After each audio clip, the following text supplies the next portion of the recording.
E voltando com o nosso papo reto, né? Hoje, como eu disse, trazendo o engenheiro Jari Castro, mais feliz hoje, depois de uma vitória do seu Flamengo, né, Jari? Tudo bem com você?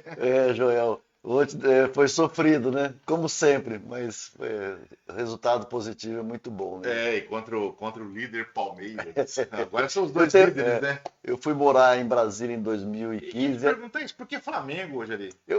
Na verdade, assim, toda a minha família é vascaína, inclusive meu filho. E eu fui morar, fazer engenharia no Rio de Janeiro e morei no Leblon. No segundo jogo que teve, na época do Zico, na década de 80, eu vi que eu não era Não vascaíno. tinha jeito. É por causa da família, mas aí eu vi que eu me identificava com o Flamengo e desde a década de 80 eu sou flamenguista. Hoje já minha filha é flamenguista, meu genro, né, lógico. E estou tentando fazer meu neto, que nasceu tem Você. um mês e pouco, ver se ele vira flamenguista. Então, e eu me identifiquei muito com o Zico. Inclusive, estive com ele esses dias, ele veio num evento aí do Sebrae e autografou uma camiseta. Fiquei muito emocionado, né? Pela pessoa dele, pelo atleta que Uma ele é, história de né? vida, o Muito Zico, né? bacana. Você olhou para um lado, você falou, bom, aqui tem Zanata, Roberto Dinamite, Mazzaropi. Aí do outro lado tinha Raul, Leandro, Marinho, Moser, Júnior, Zico, Nunes, Adílio. Falou, pelo amor de Deus, meu time tá aqui. O Flamengo foi campeão, se não me falha a memória, campeão mundial em 81, jogando contra o Liverpool. Baita Então tem uma placarzão, história uma jogada. bacana. Ô Jari, vamos falar um pouco do Jari, né? Você nasceu em que estado? Como é que é a sua história com o Mato Grosso do Sul? Eu sou campograndense. Você é de Campo Grande mesmo. Eu nasci em Campo Grande, sou filho. Meu pai era de Cuiabá, minha mãe daquela região ali, Rondonópolis. Ela é bem mineira, goiana e mato-grossense na época, né? Mato É bom Grossense. lembrar que na nossa época Mato Grosso era um só, Mato né? Grosso era um só. Então eu sou assim, bem raiz, né? Nossa família é bem raiz. Eu nasci aqui em 1960 em Campo Grande. Tive a oportunidade de estudar fora, fui estudar no Rio de Janeiro, na época tinham poucas universidades no país, e meu irmão já fazia medicina lá, o Jair, meu irmão mais velho. Eu fui fazer engenharia e meu irmão mais novo foi fazer direito. Então, nossa Mas família. você fez a base da escola aqui Eu estudei aqui em Campo Grande. Eu estudei em 5 escolas. Eu era um pouco assim. Você teve um colega de classe meio conhecido do Top Mid aqui, né? O Marco, o Marcão é o nosso amigo, estamos no Dom Bosco. Mas eu estudei no Externato São José, 26 de agosto, Centro Educacional Massa e Dom Bosco.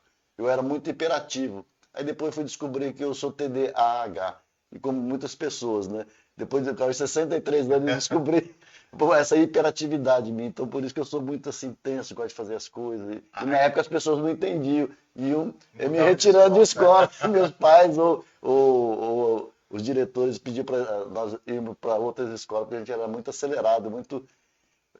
É uma cabeça assim diferente, Muito né? rápido, né? É O rápido raciocínio. e E não tem muita e paciência. quando não quer fazer, não faz, quando quer fazer, faz. Então era Aí bem você vai para o complexo. Rio fazer engenharia. Aí eu fui fazer engenharia no Rio de Janeiro. Fiz engenharia civil, fui na década de 80, foi nessa época que eu conheci o Zico, o time do Flamengo. Formei no Rio de Janeiro e voltei em 1986 para Campo Grande e comecei a trabalhar. Comecei minha vida como engenheiro, trabalhei em algumas empresas e depois logo eu e meu sócio Edson Gonda constituímos a empresa Técnica Engenharia. E aí já tem uma história de quase 40 anos dentro da engenharia, atuando na construção civil, e também muito ligado às políticas classistas, né? Eu fui presidente do Sinduscon, que é o Sindicato da Construção Civil, patronal, fui presidente do Instituto de Engenharia, fui presidente do CREA, e sempre muito envolvido. E em 2015 eu fui chamado para um trabalho no CONFEA, que é o Conselho Federal de Engenharia e Agronomia, para ficar um ano cuidando do Centro-Oeste, Mato Grosso, Mato Grosso Sul, Goiás, Distrito Federal. Eu acabei ficando 3 anos no Confé e depois fui fazer um trabalho dentro da Mútua, que é a nossa caixa de assistência. Fiquei mais 3 anos e meio em Brasília, num total de 6 anos e meio. E lá na Mútua eu fiz um trabalho de gerência de cobrança. A inadimplência nossa estava muito alta e pela nossa expertise como engenheiro, nós temos muita facilidade com números. E aí eu fiz um trabalho junto com o Serasa e com as mútuas de todo o país e conseguimos baixar bem a inadimplência, que era de 30 para 2,9. Aí eu voltei para Campo Grande em 2021. Na época minha mãe estava com Alzheimer, Pós-pandemia já, né? pós-pandemia, e minha empresa precisava da minha presença. Meu sócio estava bastante cansado, né? Porque eu vinha de 15 dias, às vezes com um mês. e principalmente por causa da minha mãe, eu queria estar com ela, fazer todo esse processo dessa passagem dela, né?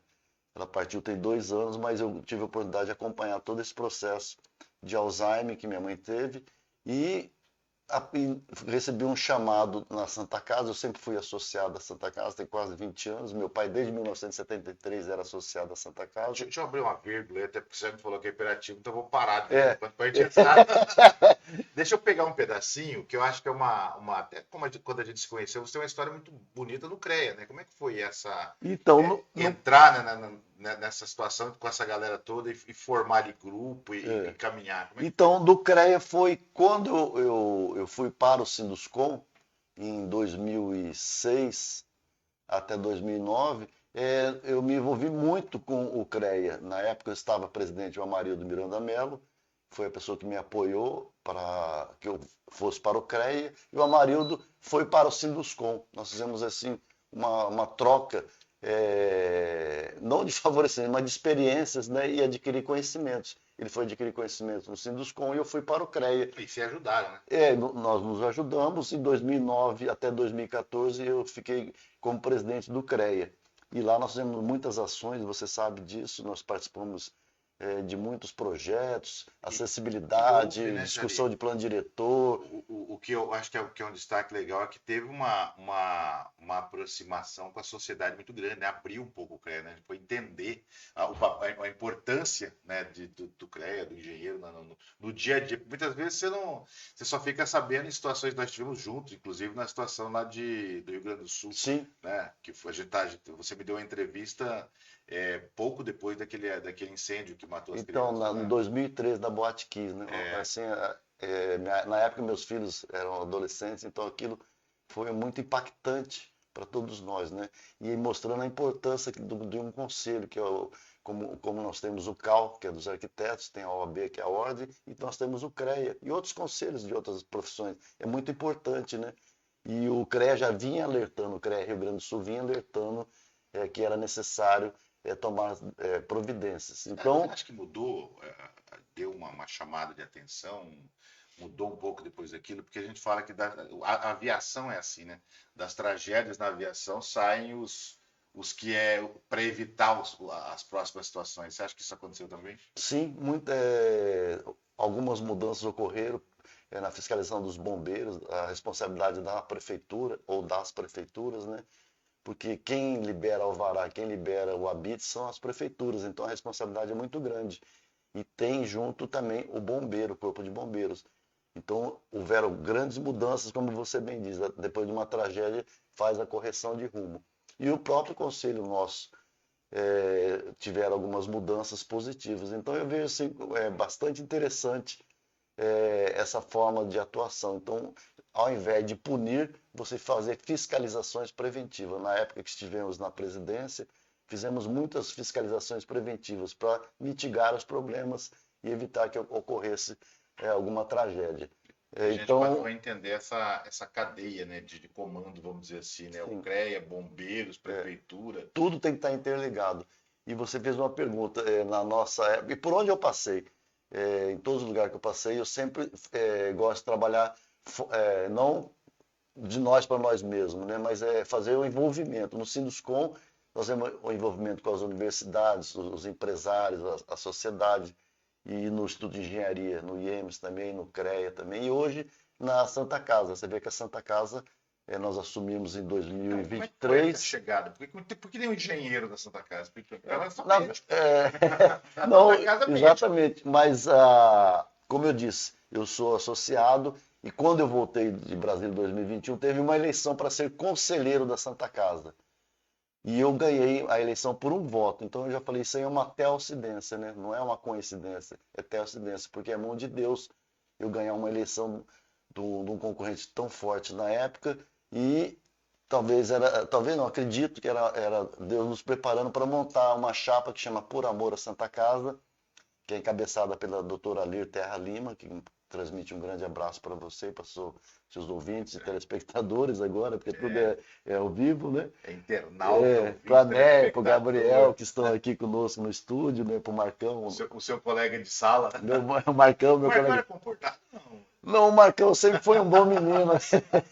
A gente que era arteiro. Os baixinhos sempre são mais O arteiros, né? tamanho sempre ajudou ele. É, ele era mais tranquilão. Aí E você chega na Santa Casa em que ano? eu cheguei na Santa Casa em 2021, logo que eu vim de Brasília. Fiquei um ano acompanhando a diretoria corporativa, que ela é composta de pessoas leigas. Porque quem faz a gestão da Santa Casa é a diretoria corporativa, da qual eu faço parte, estou na vice-presidência. Então nós temos a nossa presidente que é advogada, eu sou engenheiro civil, tem empresário, tem advogados, que compõem essa diretoria composta de 6 pessoas. Diretor financeiro adjunto, secretário adjunto, presidente e vice-presidente. Então nós fazemos uma gestão.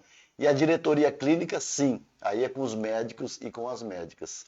Ô, Jari, a Santa Casa, ela sempre cria, e não sei, sou bem tranquilo para falar para você que eu não sei se no Brasil todo é assim, mas ela sempre cria uma situação de que ela não está bem. Todo mundo fala, a Santa Casa não está bem.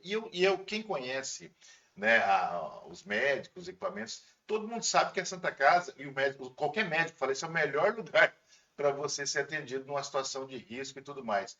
Como é que é essa coisa de 2 santas casas, né? A que às vezes fica estigmatizada por acabou o dinheiro, faltou o repasse, e essa coisa da Santa Casa que é uma referência realmente, lugar para você estar, né, quando está em dificuldade.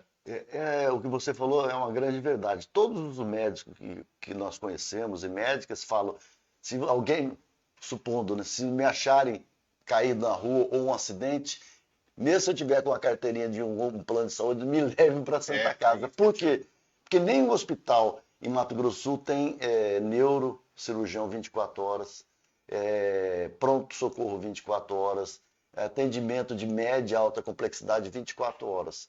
Então nós temos lá, por isso que o custo nosso é alto, porque as pessoas precisam entender que a Santa Casa ela é privada e tem uma contratualização com a prefeitura, porque a prefeitura recebe dinheiro federal, estadual e municipal, chama tripartite, e ela faz a gestão da regulação que é feita pela CESAL, que é a Secretaria de Saúde. Então, nós temos uma contratualização, é a mesma coisa, eu vou fazer sua casa, e aí a gente faz um contrato e eu especifico o que eu vou colocar, quantos metros quadrados, que tipo de piso e tudo, acabamento, vamos dizer assim. E nós temos um contrato só que ligado à área da saúde. Só que esse contrato defasou, faz quase 3 anos que não faz a readequação do equilíbrio econômico-financeiro. Essa é a nossa discussão que nós estamos tendo com a prefeita, tivemos reunido recentemente com a vice-prefeita doutora Camila, com a comissão de saúde que está composta, numa conversa assim, bem franca.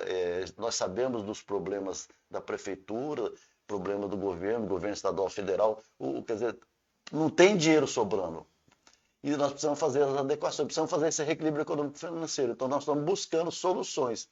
Enquanto nós não conseguimos isso, nós fortalecemos nosso plano de saúde, que é a Santa Casa Saúde, fortalecemos o nosso privado, que é o Prontomed, e estamos trabalhando para a criação de uma escola de medicina ali ao lado do Mercadão, o Colégio Oswaldo Cruz, em parceria com o STED, professor Pedro Chaves e a ANECA, nós fizemos uma parceria com eles para nós criarmos uma escola de medicina, para que nós possamos ter recursos para subsidiar essa defasagem.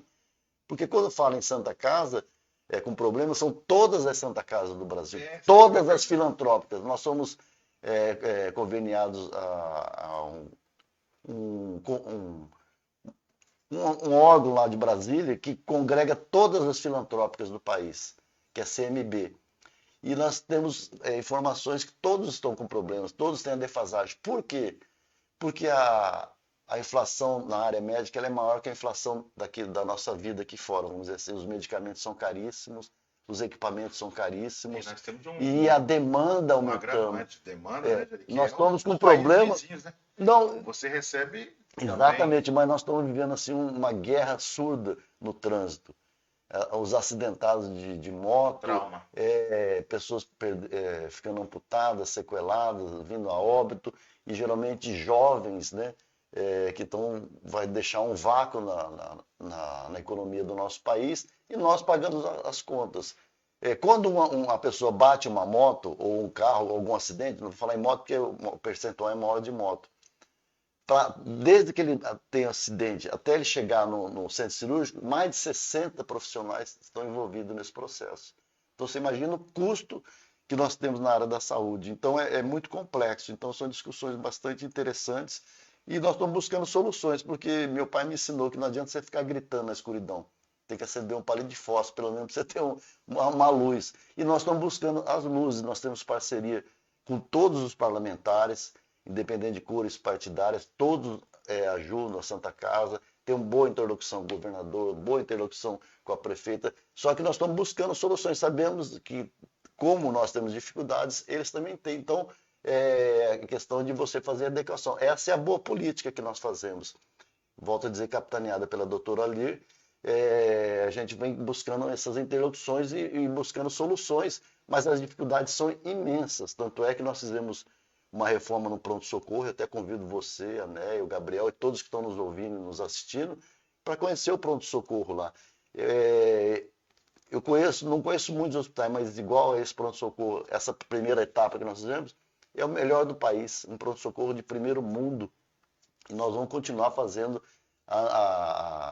o restante dessa reforma do pronto-socorro com a ajuda da população. Até trouxe para você que você pudesse divulgar. Vamos por etapas. Esse aqui é o cartão que você me trouxe aqui. Esse cartão é para as pessoas na tela lá fazerem doação para a Santa Casa. Essa é a caneca, Bruno. Essa é a caneca.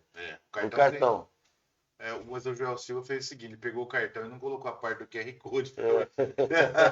Esse é o nosso livro, que tem e-book. Vamos lá no então, cartão. a população tem nos ajudado. Isso que quer dizer? É sinal que nossa gestão está dando credibilidade. Não que as outras não deram credibilidade, mas o trabalho de todos os gestores que passaram pela Santa Casa, mais o nosso trabalho, está trazendo a credibilidade e está trazendo que as pessoas começam a ver que a Santa Casa é de todos. Porque qualquer pessoa, a qualquer momento, pode precisar da Santa Casa. Então é muito importante as pessoas entenderem isso e nos ajudar. Deixa eu falar um pouquinho desse livro aqui, da Santa Casa, especificamente. Depois a gente vai falar do livro do Jari. Aqui você tem a história da Santa Casa, né? Nós temos a história da Santa Casa, Joel. A Santa Casa, esse ano, faz 108 anos.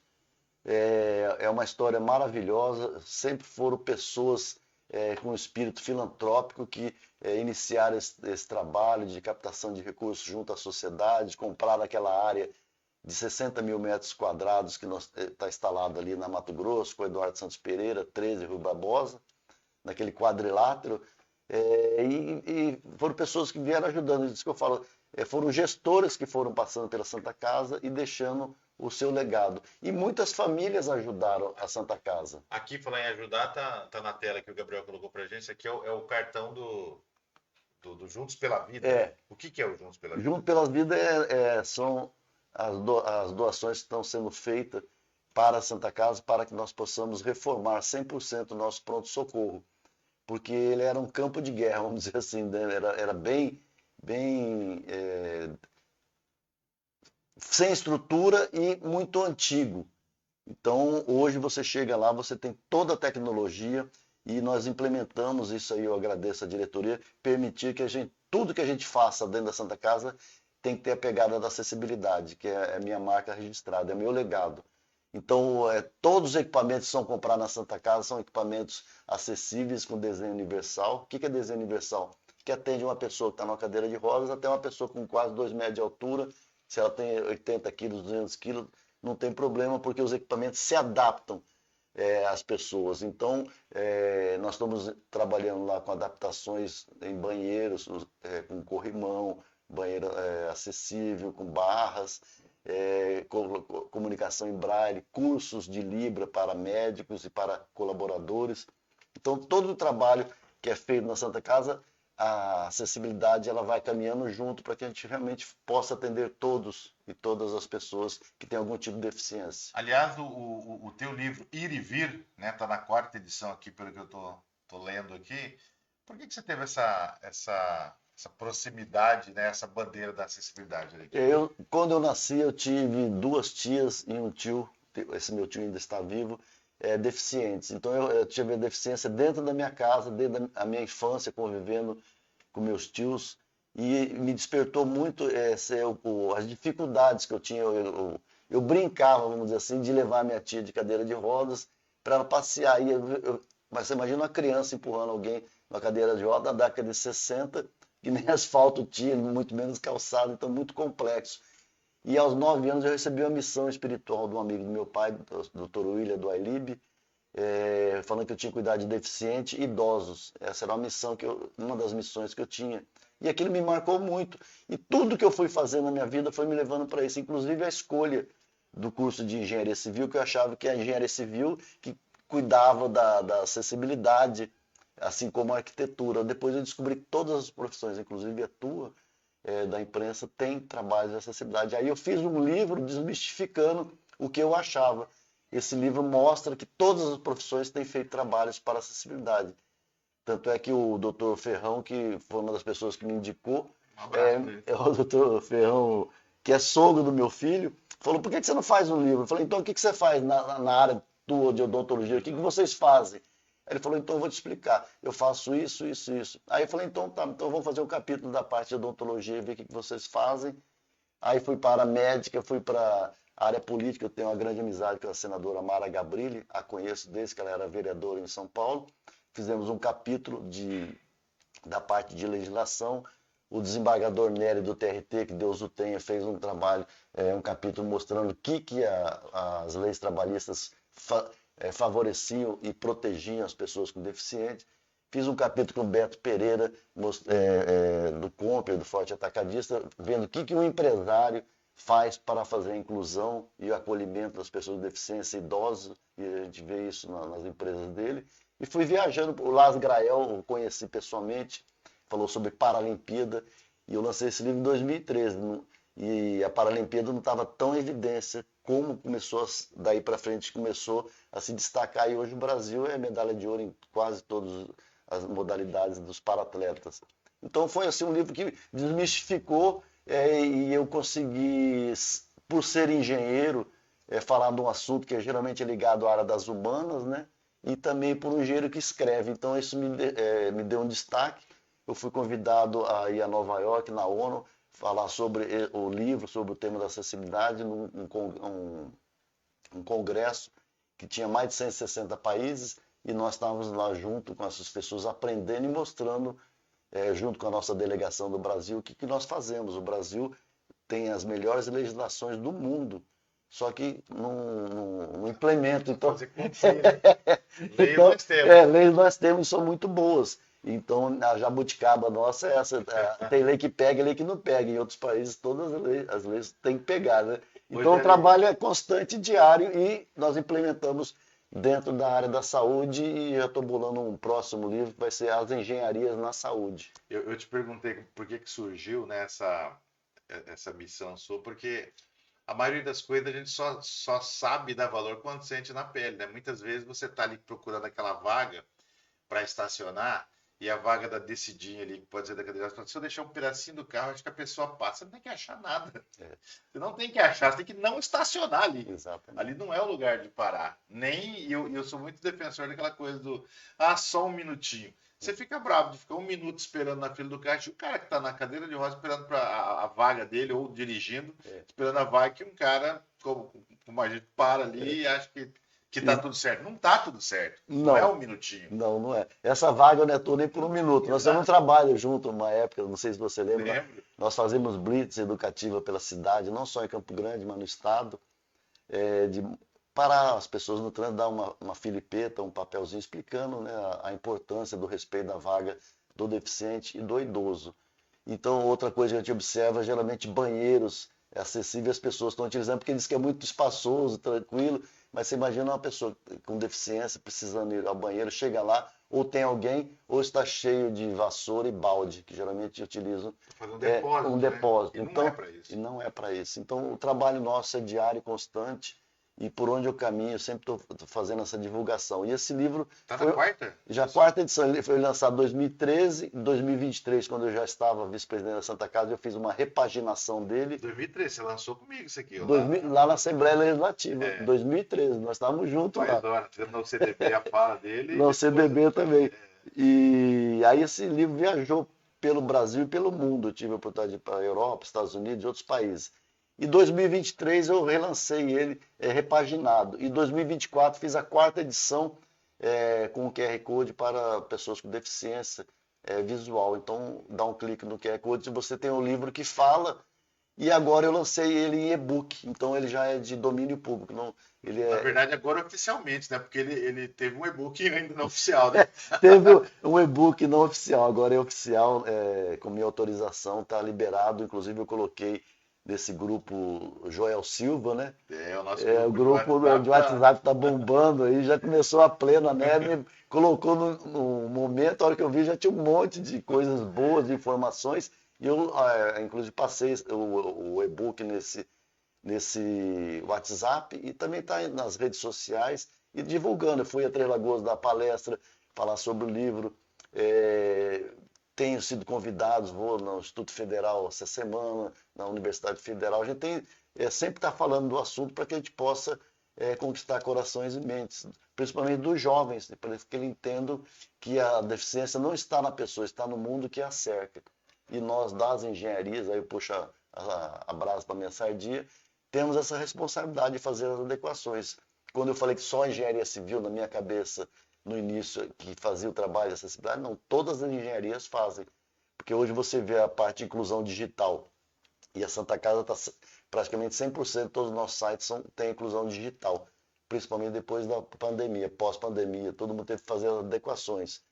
E aí você precisa do engenheiro eletricista, do engenheiro mecânico, para você fazer deslocamentos verticais, né, através de elevadores e rampas, você precisa da mecatrônica, todo quanto é engenharia, os engenheiros agrônomos com adaptações nos implementos agrícolas, e também tem mais de 3 milhões de pessoas na área rural que precisam da inclusão. Então, você vê que todas as profissões estão envolvidas nisso aí, de estar com essa mentalidade. Você acredita que a gente, as cidades, né, sempre falando das dificuldades, Campo Grande passa por dificuldades aí faz horas já, né?